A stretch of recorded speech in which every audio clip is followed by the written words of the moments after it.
దేశంలో సార్వత్రిక ఎన్నికల ప్రక్రియ క్లైమాక్స్కు చేరింది. 7వ విడత పోలింగ్కు ప్రచార సమయం ముగిసింది. జూన్ 1 చివరిన దశ ఓటింగ్ జరగనుంది. జూన్ 4న లోక్సభ ఎన్నికల ఫలితాలు ప్రకటించనున్నారు. మరోవైపు జూన్ 1న పోలింగ్ ముగియగానే వెలువడే ఎగ్జిట్ పోల్స్ కోసం దేశమంతా ఆసక్తిగా ఎదురుచూస్తోంది.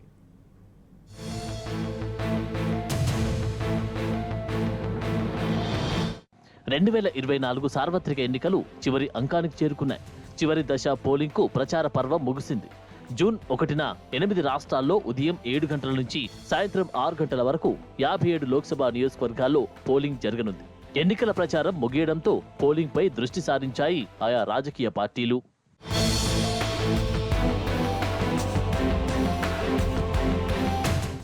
ఏప్రిల్ 19న ప్రారంభమైన 2024 సార్వత్రిక ఎన్నికల చివరి దశ పోలింగ్కు అంతా సిద్ధమవుతుంది. జూన్ 1న తుది దశ పోలింగ్ జరగనుంది. 8 రాష్ట్రాల్లో పోలింగ్కు సంబంధించి అన్ని ఏర్పాట్లు పూర్తి చేశారు ఈసీ అధికారులు. బీహార్లో 8, ఛత్తీస్గఢ్ 1, హిమాచల్ ప్రదేశ్ 4, జార్ఖండ్ 3, ఒడిశా 6, పంజాబ్ 13, ఉత్తరప్రదేశ్ 13, వెస్ట్ బెంగాల్ 9 లోక్సభ నియోజకవర్గాల్లో ఎన్నికలు జరగనున్నాయి. ఈ ఎన్నికలతో దేశంలో పోలింగ్ ప్రక్రియ ముగియనుంది.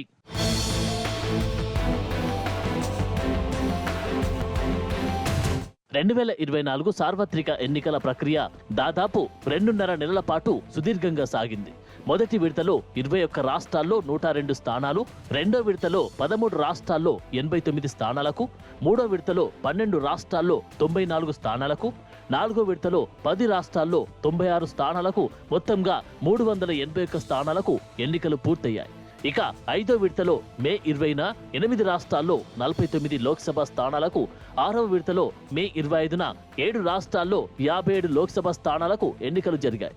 ఐదో విడతలో భాగంగానే 4 రాష్ట్రాల్లో అసెంబ్లీ స్థానాలకు ఎన్నికలు పూర్తయ్యాయి. అయితే చివరి అయిన 7వ విడత జూన్ 1న 8 రాష్ట్రాల్లో 57 స్థానాల్లో ఎన్నికలు జరగనున్నాయి.